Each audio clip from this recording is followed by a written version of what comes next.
No início de 2024 eu fiz uma prateleira aqui no canal para definir as expectativas que eu tinha para cada jogador do elenco do Palmeiras. E agora, passada a temporada, será que o que eu pensava estava certo? É o que a gente vai ver no vídeo de hoje.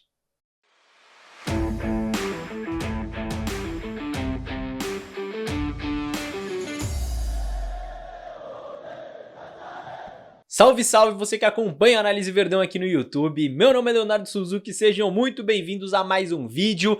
Pra quem gosta de prateleira, eu já vou avisando que dezembro e janeiro será um prato cheio, tá? Chegamos àquele momento de final de uma temporada, começo de outra, que a gente traz vários desses conteúdos aqui, porque é momento de revisar o elenco, de revisar a temporada, de pensar na próxima temporada. Então se você curte esse tipo de conteúdo, já se inscreva aqui no canal, porque vai ter bastante. A de hoje é pra gente ver basicamente quem decepcionou e quem surpreendeu nessa temporada. Eu vou resgatar a prateleira que eu fiz aqui a respeito das minhas expectativas pra cada jogador do elenco, pra ver se elas se comprovaram ou não. Essas aqui foram as categorias que eu separei nessa prateleira feita lá em abril, tá? Tenham isso em mente. Entendam também que aqui não é simplesmente sobre a qualidade do jogador, mas também sobre a posição, a concorrência dentro da posição, o contexto, voltando de lesão ou não, enfim, muitos fatores que definiram a expectativa que eu tinha para cada jogador em 2024. Então vamos ver o resultado disso, lembrando que na época que saiu esse vídeo, vocês todos concordaram comigo, tá? Mas vamos lá, a primeira prateleira é do quase não entra em campo. Essa era a expectativa que eu tinha para Matheus, Kaique, John e Breno, e eu já posso colocar o check em todos eles, né? Todos eles se comprovaram como uma expectativa correta, o Matheus e o Kaique nem jogaram, o John e o Breno não só jogaram um pouco como foram negociados, então de fato essa prateleira estava correta. Subindo, prateleira de cima, reserva esporádico, vamos lá, agora um por um. O Marcelo Lomba, já posso colocar o check aqui também, porque de fato ele foi ali o reserva esporádico do Everton. Quando o Everton não pôde jogar, jogou o Lomba, mas jogou bem pouco, então tá certo. Já o Garcia é o primeiro xizinho aqui da lista. Não foi uma expectativa que se comprovou, porque o Garcia quase não entra em campo pelo Palmeiras e é negociado também, né? Então não foi um reserva esporádico dentro do Palmeiras, praticamente nem jogou direito em 2024. Já Fabinho e Gabriel Menino, eu vou colocar check pros dois, porque eu acho que, pensando na temporada inteira, eles foram reservas esporádicos, eu acho. Mas assim, o Fabinho foi menos esporádico do que deveria, ou do que eu gostaria. Eu gostaria que o Fabinho fosse um pouco mais recorrente, menos esporádico. E o Gabriel Menino talvez tenha sido um pouco mais esporádico do que deveria, né? Deveria ter sido um pouco menos, né? Mas vamos seguir, porque agora a gente chega na prateleira mais lotada aqui da nossa estafeta, que é a de reserva importante. Nessa prateleira eu coloquei os caras que eu acho que poderiam brigar por uma titularidade, ou que estariam ali sempre entrando, sendo um reserva ali recorrente, e aqui tá cheio de jogador, como vocês podem ver, e acho que é daqui que a gente vai poder tirar melhores conclusões. O primeiro, que é o Marcos Rocha, eu já vou colocar o xizinho, não foi uma previsão correta, porque o Marcos Rocha foi titular absoluto, né? Não tô nem falando aqui do desempenho dele, mas a expectativa foi errada. Eu achei que o Marcos Rocha ia ser reserva e ele foi um titular absoluto, muito também por causa da expectativa que eu tinha num outro jogador que esteve errada, e eu vou falar daqui a pouquinho também.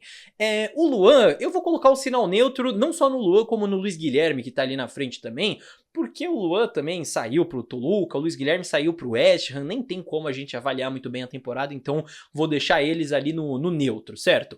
O Naves é um check, eu acho que o Naves foi sim um reserva importante, eu até achei que ele jogaria mais do que jogou, só que na época, lá em abril, o Vitor Reis nem tinha conquistado todo esse espaço, tá? Não tinha aparecido tanto, então vamos dar essa colher de chá, o Vitor Reis praticamente não era uma alternativa para ser até um reserva superior ao Naves. Eu achei que o Naves jogaria mais, mas acho que ele foi sim um reserva importante, gostaria de ver ele ganhando mais espaço em 2025. Seguindo, aí a gente tem os dois laterais esquerdos, né? O Caio Paulista e o Vanderlan.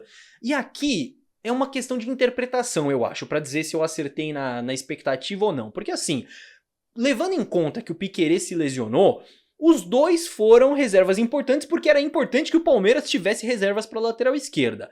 Mas pensando em desempenho, eu vou colocar o xizinho para os dois, tá? Por quê? Qual que é a minha lógica aqui?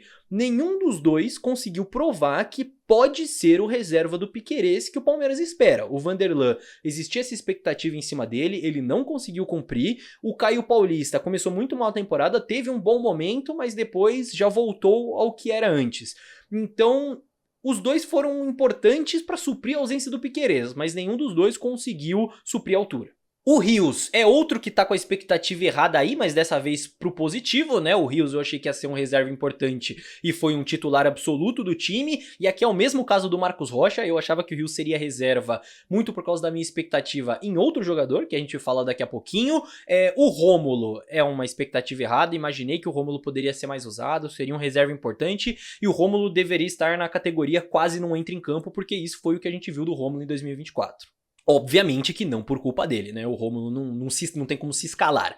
Agora, a gente chega talvez no maior erro de expectativa dessa lista aqui, que é o Estevão, que eu coloquei como um reserva importante. Mas calma aí, hein? Na época, lembra que é abril, o Estevão tava começando a ganhar espaço, nem tinha feito o primeiro gol ainda no momento em que eu gravei aquele vídeo, então assim, ninguém esperava que o Estevão viraria o bola de ouro do Brasileirão, tá? Não vai dizer que você esperava, porque era lá em abril, o Estevão ainda tava engateando, ganhando seu espaço, mas é fato que foi o melhor jogador do Palmeiras na temporada. Além dele, temos mais 3 atacantes aqui. O Lázaro é X, o Lázaro não conseguiu se firmar, não conseguiu ser um reserva importante. Em dado momento da temporada até ameaçou brigar por uma titularidade, mas não conseguiu manter regularidade.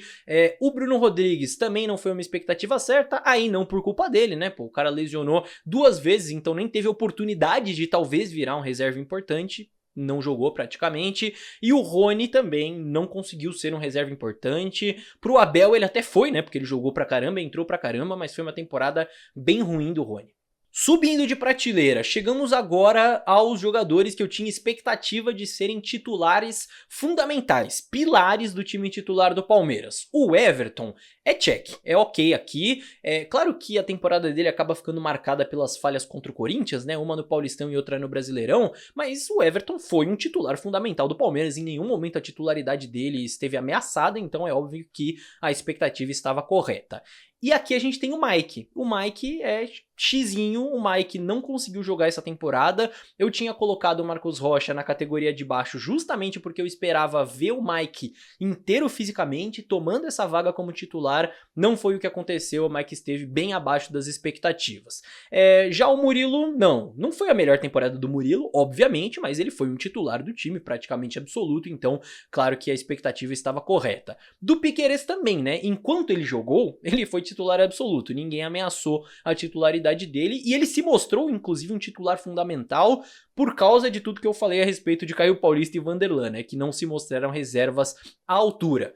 Chegamos ao Zé Rafael, que é aquele caso do Richard Rios que eu falei, né? Eu tinha colocado o Rios como um reserva importante porque eu imaginava que o Zé viraria o 8 que o Palmeiras precisava, mas o Zé Rafael não conseguiu jogar. Eu tava muito ansioso para ver nessa temporada uma dupla Aníbal Moreno e Zé Rafael, achei que daria super certo, mas o Zé Rafael fisicamente mesmo não conseguiu jogar, então esteve sim abaixo das expectativas. Assim como o Dudu, tá? Eu coloquei aqui a expectativa de que o Dudu voltaria da lesão, podendo ser um titular fundamental, e ele não voltou ao melhor nível a ponto de ser um titular fundamental, então não alcançou essa expectativa que eu coloquei aqui, certo? E chegamos ao Flaco Lopes. O Flaco Lopes é uma questão interessante. Eu vou colocar o check aqui no Flaco, tá? Por quê? Porque o Flaco foi artilheiro da temporada e foi titular absoluto, né? Pelo menos deveria ter sido titular absoluto ao longo de todo o ano, até pela concorrência. Foi a pior temporada do Rony pelo Palmeiras. O Flaco sempre esteve muito acima do Rony nessa temporada, mesmo quando o Flaco foi preterido. Então eu acho que a previsão foi certa. O Flaco foi titular e foi um titular importante porque ele foi artilheiro do time da temporada. Só que isso não significa que é o suficiente para 2025, né? Vídeo sobre necessidade de contratação vai ser outro, mas eu já adianto que sim, o Palmeiras precisa contratar um centroavante, precisa de um camisa 9, então eu colocar aqui que a previsão não, né, que a expectativa pro Flaco Lopes foi certa, não significa que ele tem que ser o centroavante titular do Palmeiras ano que vem. Agora, na prateleira mais alta dessa lista, temos a categoria de craque do time. Jogadores que eu tinha expectativa de serem craques.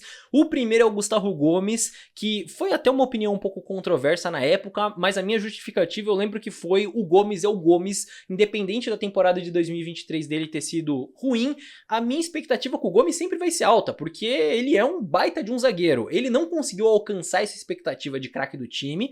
Eu não acho que foi a pior das temporadas do Gustavo Gomes, acho que ele teve bons e maus momentos, acho que foi melhor do que 2023, mas não a ponto de ser craque do time, não a ponto de conseguir alcançar essa expectativa, certo? Já o Aníbal eu acho que alcançou, tá?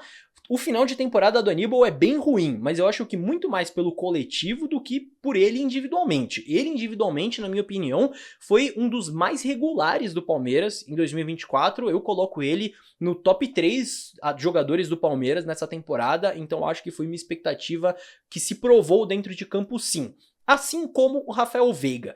Acho que é até um pouco discutível, talvez, porque ele teve um mau momento ali em agosto, justamente quando o Palmeiras foi eliminado de 2 Copas. Mas ele teve o seu ano mais artilheiro, ele fez gol pra caramba na reta final de Campeonato Brasileiro, o Palmeiras só chegou com o título na reta final graças aos gols do Veiga, então eu acho justo que ele tenha sido um dos principais destaques e expectativa correta. E o Endrick, que na época ainda estava no Palmeiras, eu vou colocar também o sinal de neutro, porque claro que enquanto ele esteve no Palmeiras ele foi um dos melhores jogadores do time, mas saiu no meio da temporada também, então não tem muito como dizer. Portanto, vejam só, o saldo final foi de 14 jogadores que alcançaram as minhas expectativas e 14 jogadores que não alcançaram as minhas expectativas. Só que, desses 14 que não alcançaram, 3 surpreenderam e 11 decepcionaram. Então vejam como aqui a gente consegue tirar uma reflexão interessante desse elenco do Palmeiras, né? Entre os 19 jogadores que eu coloquei ali nas categorias de reserva importante e titular fundamental, de 19, 9 decepcionaram na temporada, quase metade. Então vejam só como isso fez diferença em 2024, de fato se provou em campo.